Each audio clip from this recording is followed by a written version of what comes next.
चलिए शुरू करते हैं। आज की क्लास में हम लोग देखने वाले हैं बिहार पुलिस साइंस का प्रैक्टिस सेट का जो सीरीज चल रहा था उसका आज हम लोग सेट नंबर 11 को देखने वाले हैं। तो चलिए शुरू करते हैं। हम लोग फर्स्ट प्रश्न की बात कर लेते हैं। चलिए फर्स्ट प्रश्न को हम लोग देख लेते हैं। तो फर्स्ट प्रश्न में देखिए बोला जा रहा है, फर्स्ट प्रश्न में है बोला जा रहा है दूध को दही में बदलने वाले जीवाणु का नाम है। तो दूध को दही में बदलने वाले जीवाणु का नाम क्या हो जाएगा? ये हो जाएगा लैक्टोबैसिलस हो जाएगा। क्या हो जाएगा? लैक्टोबैसिलस हो जाएगा। इसके बाद हम लोग प्रश्न नंबर 2 की बात कर लेते हैं। बोला जा रहा है विद्युत धारा के कारण, प्रश्न नंबर 2 में बोला जा रहा है विद्युत धारा के कारण चुंबकीय क्षेत्र बनता है। तो विद्युत धारा के कारण चुंबकीय क्षेत्र क्या होता है? प्रवाहित धारा से बनता है। क्या होता है? प्रवाहित धारा से बनता है। इसके बाद प्रश्न नंबर हम लोग 3 की बात कर लेते हैं। प्रश्न नंबर 3 में बोला जा रहा है मानव शरीर में सबसे कठोर भाग कौन सा है? तो मानव शरीर में सबसे कठोर भाग की बात कर लेंगे, क्या हो जाएगा? दांत हो जाएगा।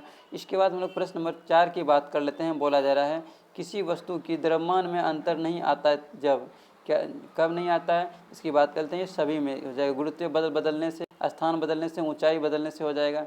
इसके बाद प्रश्न नंबर हम लोग 5 की बात कर लेते हैं। बोला जा रहा है कौन सा तत्व लोहे में जंग लगने से रोकता है? कौन सा तत्व लोहे में जंग लगने से रोकता है? तो हो जाएगा, कौन सा हो जाएगा? जिंक हो जाएगा, जिंक। इसके बाद प्रश्न नंबर हम लोग 6 की बात कर लेते हैं। देखिए प्रश्न नंबर 6 में बोला जा रहा है कि प्रकाश जब एक माध्यम से दूसरे माध्यम में जाता है तो क्या होता है? तो प्रकाश जब एक माध्यम से दूसरे माध्यम में जाता है तो क्या हो जाता है? अपवर्तन हो जाता है। क्या हो जाता है? अपवर्तन हो जाता है। इसके बाद प्रश्न नंबर हम लोग 7 की बात कर लेते हैं। बोला जा रहा है मानव मस्तिष्क की रक्षा कौन करता है? तो मानव मस्तिष्क का रक्षा कौन करता है? खोपड़ी करता है। ठीक है, खोपड़ी। इसके बाद हम लोग प्रश्न नंबर 8 की बात कर लेते हैं। बोला जा रहा है सूर्य की किरणें, सूर्य की किरणों से मिलने वाला विटामिन है। तो सूर्य की किरणों से मिलने वाला विटामिन की हम लोग बात कर लेते हैं। क्या हो जाएगा? ये हो जाएगा विटामिन डी हो जाएगा। क्या हो जाएगा? Vitamin D. ठीक है। अब हम लोग प्रश्न नंबर हम लोग 9 की बात कर लेते हैं। बोला जाए डीएनए और आरएनए किसके उदाहरण है? डीएनए और आरएनए की बात कर लेते हैं। किसका उदाहरण हो जाएगा? ये न्यूक्लिक अम्ल का हो जाएगा। इसके बाद हम लोग प्रश्न नंबर 10 की बात कर लेते हैं। बोला जा रहा है रक्त शुद्ध करने का कार्य कौन करता है? तो रक्त शुद्ध करने का कार्य कौन करता है? ये गुर्दा करता है। मतलब क्या हो जाएगा? किडनी करता है। इसके बाद हम लोग प्रश्न नंबर 11 की बात कर लेते हैं। बोला जा रहा है पौधों में प्रकाश संश्लेषण की क्रिया होती है। तो पौधों में प्रकाश संश्लेषण क्रिया की बात कर लेते हैं। किस में होती है? पत्तियों में होती है। इसके बाद हम लोग प्रश्न नंबर 12 की बात कर लेते हैं। बोला जा रहा है प्रकाश की गति निर्वात में होती है। प्रकाश की गति निर्वात में कितनी होती है? 3 × 10⁸ मीटर प्रति सेकेंड होती है। इसके बाद हम लोग प्रश्न नंबर 13 की बात कर लेते हैं। बोला जा रहा है मछलियाँ किस अंग से सांस लेती हैं? तो मछलियाँ की बात कर लेते हैं। किस अंग से सांस लेती है? गिल्स या फिर गलफरे से सांस लेती है। इसके बाद हम लोग प्रश्न नंबर 14 की बात कर लेते हैं। बोला जाए डीएनए की खोज किसने की? तो डीएनए का खोज किसने किया था? तो फ्रेडरिक मिरर ने किया था। फ्रेडरिक मिसर ने किया था। फ्रेडरिक मिसर ने। इसके बाद प्रश्न नंबर हम लोग 15 की बात कर लेते हैं। देखिए प्रश्न नंबर 15 में बोला जा रहा है, हम लोग प्रश्न नंबर 15 की बात कर लेते हैं। बोला जा रहा है हड्डियों में लचीलापन किससे आता है? बोला जा रहा है हड्डियों में लचीलापन किससे आता है?